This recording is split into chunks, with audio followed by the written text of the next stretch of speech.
Good morning, friends. Welcome back to my YouTube channel Medical Classes by Dr. Srinidhi Kumar Acharya. Don't forget to subscribe to my channel and also please give valuable comments. You can also visit the playlist. In the playlist, I have provided almost all the topics in a very systematic order. You can make use of it. Thank you very much. So we were discussing about the dosha analysis in the clinical practice since so many classes. Almost all we have covered 19 or 20 parts. So today we will try to understand the Vata dosha in specific. See, everybody knows two things are there. Vata is basically made up of two words, Va Gati Gandhanayor. So Va Gati Gandhanayor. Two things are there. One is Gandhana and another one is Gati. Now when I talk about Gati, it's very clear. Gati refers to all kind of movements in the body. These movements may be mediated by the nervous system. These movements may be mediated by some of the peristaltic movement, or these movements can be also mediated by some of the pressure gradients like diffusion and pinocytosis, etc. Okay, any sort of movement in a passage or in the body is considered under Gati, and that is one of the basic function of Vata. We cannot attribute Vata to only neurological system, because the movement of air in the bronchial tree is also because of Vata, Purana. Okay, so it includes all the motor activities, all the visceral activities, okay, and even the perception of the jnana, etc. So that is the movement, okay, that is called as Gati. So that is one part of the definition or derivation. Second is Gandhanayo. Gandhana means all type of sensory perceptions. Okay, Gandhana is perception. Gandhana means it's a smelling or perception. All kind of sensory perceptions. It may be proprioceptive sensory perception. It may be the heat perception, or what you say, those perceptions which are carried through a highly myelinated nerves like proprioceptive, joint perceptions, movement perceptions. Okay, sensory perception, different types of sensations. Everything is included under Gandhanayor. Okay, so Gati Gandhanayor. Therefore, all type of motor movement and other circulatory movements and muscle movement, peristaltic movement, and any movement which is taking in the body, plus all type of sensory perceptions, maybe from the higher sensory organs or maybe from the lower sensory organs or proprioceptives or other sensory receptors, is included under the purview of Vata dosha. Okay, these are all the functions of a Vata. Now here Gandhanayor, the word Gandhanayor has got different other meanings also in the Shastra. Okay, Himsa is also considered as Gandhana. Baladayaka, Gandhanayor is also called as Baladayaka. Okay, and Prakashana, get exhibited, get focused. Okay, that is also the word meaning of a Gandhanayor. And Suchana, giving some Suchana, that means giving some stimulations or giving some intimations. So that is also the paryaya words of a Gandhanayor. You can take that also. Now if Himsa he told, in the Himsa, the word meaning of the Himsa refers to torturing actually. Himsa means not killing, Himsa means torturing. So Prakashana, the word meaning Prakashana means exhibiting. Suchana means indicative. These are the references given in the Ashtanga Sangraha Sharirasthana 3rd chapter. This is given. Okay. So therefore, the purview of the Vata dosha is Va Gati Gandhanayor.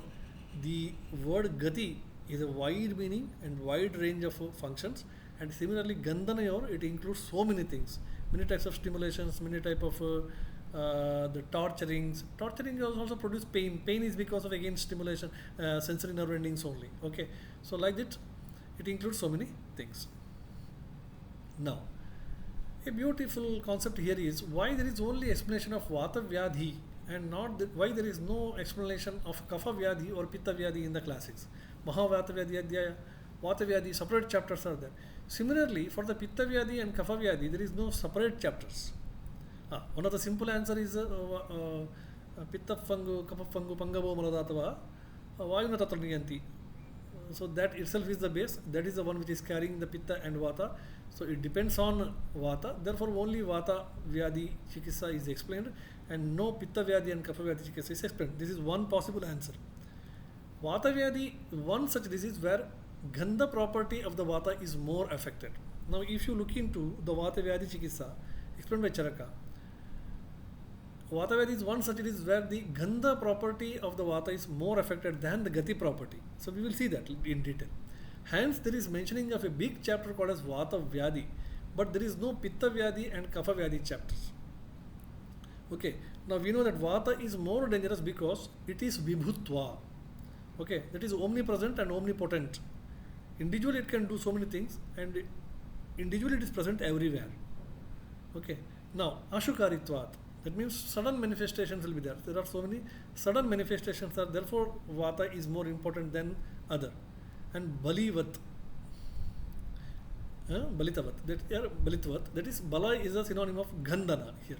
As I explained earlier, see here the Baladayaka is there.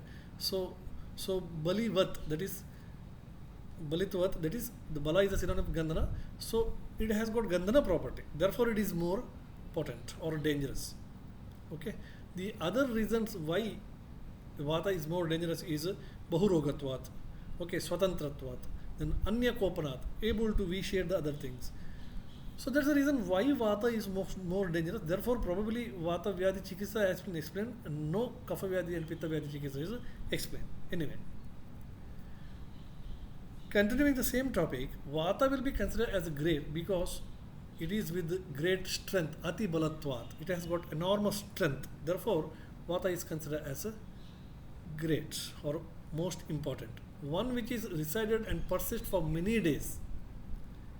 Another thing why Vata is important is one which is resided and persists for many days. The word used is Gariyatvat.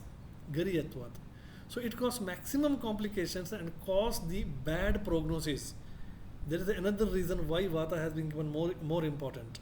Okay, it has got its maximum complications can be caused by the Vata because it's omnipotent and omnipresent, and Vata Vyadis also carries a bad prognosis. Okay, Vikramana, then Dusadhyatvat. These are the words which are mentioned. Ashukaratvat we already mentioned because sudden manifestations will be there in case of Vata. We know that in case of Pakshagata what happens. Okay, so suddenly there is a Vata Karmakshaya. So Atyaikatvat, it causes emergency conditions. They are the one which suddenly causes the emergency conditions. Then Vishishta Chikistat, that is special treatment for Vata. Veda also is mentioned. This is very important. Okay, nowhere it is mentioned that separate treatment for the Pitta Vedas and as well as Kapha Vedas. Okay, so for the Tarpaka Kapha, Avalambaka Kapha, separate treatment is not mentioned. But when you look into the Vata Vyadi, even for the Udana Vata, separate treatment is mentioned. For the Samana Vata, separate treatment principle is mentioned. So therefore, it is called as a Vishishta Chikisatvat. Okay, so special treatment is even mentioned for the Vata Vedas also. But this is not seen in case of Pitta and Kapha. Therefore, Vata is considered as a dominant one, and hence there is explanation of Vata Vyadi as a separate chapter, and there is no separate chapter for Pitta Vyadi and Kapha Vyadi. Now, as I told earlier, Gandhana also carries the meanings like Uksaha, Suchana and Parakrama, and it is responsible for enthusiasm. It is responsible for stimulation of the body. It is responsible for information receiving and as well as highlighting the activities of the body. So it indicates the function of communication. Okay, not only we can restrict this Vata to the neurological system, total all type of communication which is taking place inside the body, all type of movement which is taking place of the body, including the sensory movements, sensory functions, they are all considered under the heading of Vata. Okay, communication with external environment and internal environment.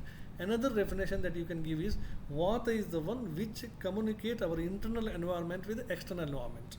Okay, just like in a cell, if you take a cell, in the cell wall, there are so many receptors are there. Actually, these receptors are the one actually which connect the outside the cell and inside the cell. Okay, that means when receptors are get occupied, the intrinsic activity inside the cell begin actually. Okay, so similarly, Vata is such kind of functioning, and not only inside the cell, not only inside the organ, tissue, body, and also it communicates the external world with this particular body. So it connects and communicates the body with the different parts of the body, and even it connect the environment with the body. So with this wide sense of meaning, wide range of meaning, we have to understand the Vata. Then only we are able to clinically understand the Vata and clinically applicable Vata factor in the treatment. Next, rest of the portion we will continue in the next class. Till then, goodbye. Thank you very much, and please don't forget to subscribe to my channel, and also please give your valuable comments. Thank you very much.